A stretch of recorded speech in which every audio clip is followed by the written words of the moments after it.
Assalamualaikum warahmatullahi wabarakatuh. Perkenalkan, nama saya Natania Lifa Syahdah dari kelas 12 MIPA 4. Pada kesempatan kali ini, saya akan menjelaskan materi tentang peristiwa pemberontakan G30 SPKI. Selamat menyaksikan. Ada beberapa hal yang akan saya bahas pada kesempatan kali ini. Yang pertama yaitu pengertian dan tujuan. Yang kedua, latar belakang terjadinya pemberontakan. Yang ketiga, kronologi. Yang keempat, penumpasan. Yang kelima, dampak. Dan yang terakhir adalah tokoh pahlawan revolusi, korban kekejaman G30 SPKI. Yang pertama, pengertian dan tujuan. Sebenarnya, apa itu G30 SPKI? Peristiwa Gerakan 30 September atau PKI atau G30 SPKI adalah salah satu tragedi atau kejadian kelam dalam sejarah bangsa Indonesia. Peristiwa ini terjadi pada 30 September hingga 1 Oktober 1965 di Jakarta dan Yogyakarta. Pada 30 September 1965, malam hingga pagi keesokannya, sebanyak 7 orang perwira TNI, diantaranya yaitu 6 perwira tinggi dan 1 perwira menengah TNI Angkatan Darat Indonesia, beserta beberapa orang lainnya, dibunuh secara keji dalam upaya kudeta. Peristiwa G30 SPKI dikenal juga sebagai gerakan yang kala itu disebut bertujuan menggulingkan pemerintahan Presiden Soekarno. Selain itu, gerakan ini juga disebut sebagai gerakan untuk mengubah ideologi bangsa Indonesia pada saat itu menjadi negara komunis. Tujuan dilakukannya pemberontakan ini adalah yang pertama, untuk menyingkirkan TNI Angkatan Darat dan ingin merebut kekuasaan pemerintahan. Yang kedua, menghancurkan NKRI dan menjadikannya sebagai negara komunis. Yang ketiga, mengkomuniskan Indonesia dan mengganti ideologi Pancasila dengan ideologi komunis. Dan yang keempat, untuk mewujudkan cita-cita dari ideologi komunis yang akan membentuk pemerintah komunis sebagai alat untuk mewujudkan masyarakat komunis. Latar belakang terjadinya pemberontakan. Pada masa revolusi, PKI menjadi salah satu kekuatan politik yang berpengaruh dalam pemerintahan Republik Indonesia. PKI mampu memposisikan kader-kadernya untuk duduk dalam pemerintahan. Salah satunya adalah Amir Syarifuddin. Amir Syarifuddin pada saat itu menjabat sebagai Perdana Menteri Indonesia. Namun, di masa Kabinet Hatta, golongan kiri atau PKI tersingkir dari pemerintahan. Kondisi ini terjadi karena adanya pengurangan pengaruh golongan kiri dalam tubuh angkatan perang. Sehingga latar belakang sekaligus alasan mengapa gerakan 30 September ini dapat terjadi adalah yang pertama, ambisi PKI untuk menerapkan paham komunis di Indonesia. Yang kedua, konflik yang terjadi antara TNI Angkatan Darat dengan PKI. Dan yang ketiga, yaitu rumor tentang Presiden Soekarno yang jatuh sakit. Dalam pelaksanaannya, PKI menghembuskan isu, yaitu Dewan Jenderal. Isu ini mengatakan bahwa terdapat beberapa jenderal TNI Angkatan Darat yang hendak melakukan kudeta pemerintah.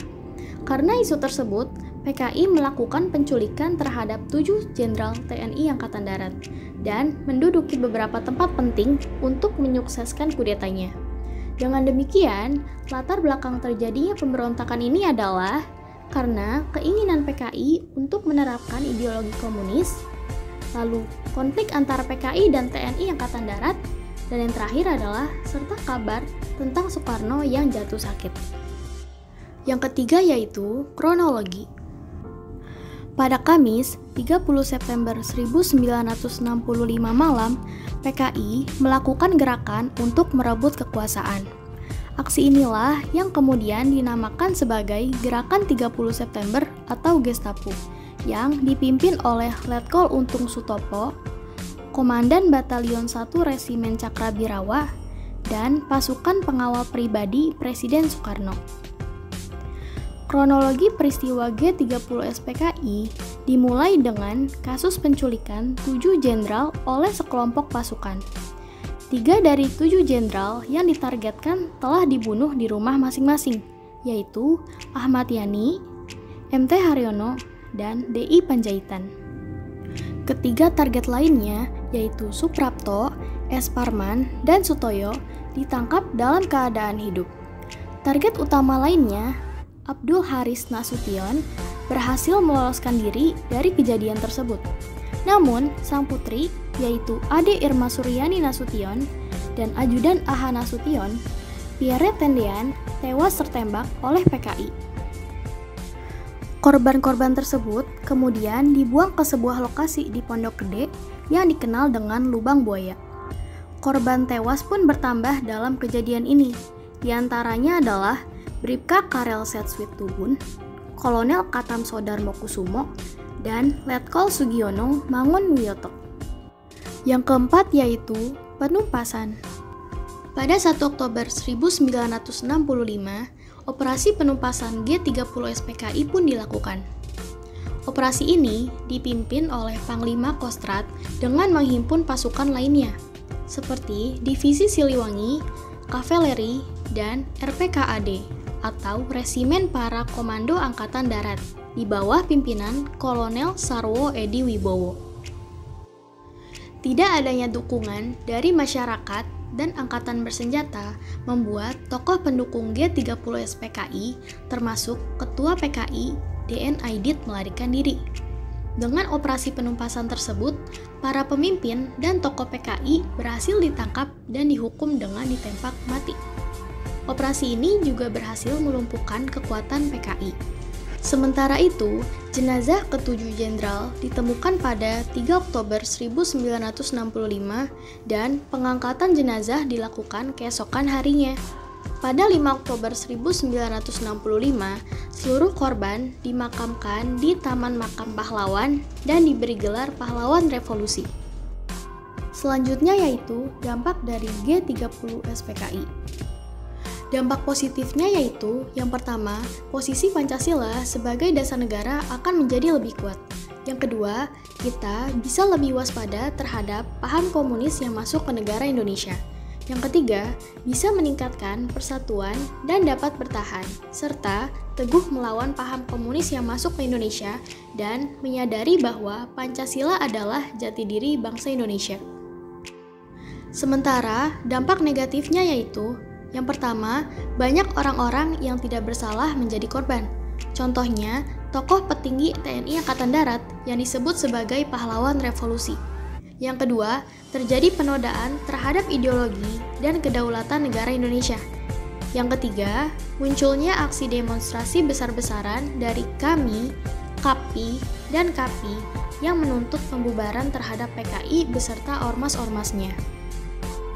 Yang terakhir yaitu pahlawan revolusi, korban kekejaman G30 SPKI. Pahlawan revolusi Indonesia yang menjadi target penculikan PKI dibunuh dengan cara yang keji, karena difitnah akan melakukan makar terhadap Presiden pertama RI, yaitu Soekarno, melalui Dewan Jenderal. Mereka dijemput secara paksa, kemudian dibawa ke Lubang Buaya untuk disiksa. Setelah itu, jasadnya dimasukkan ke dalam sebuah sumur di kawasan Lubang Buaya, Jakarta Timur. 6 jenderal serta 1 perwira pertama TNI Angkatan Darat ini menjadi korban peristiwa G30 SPKI. Adapun 7 nama tokoh pahlawan revolusi tersebut adalah Jenderal Ahmad Yani, Maijen MT Haryono, Brigjen DI Panjaitan, Maijen S. Parman, Maijen R. Suprapto, Brigjen Sutoyo Siswo Diharjo, lalu Letu Pierre Andreas Tendean. Demikianlah penjelasan materi dari saya tentang peristiwa pemberontakan G30 SPKI. Semoga dapat bermanfaat bagi kita semua. Mohon maaf bila terdapat banyak kesalahan. Terima kasih. Wabillahi taufiq wal hidayah. Wassalamualaikum warahmatullahi wabarakatuh.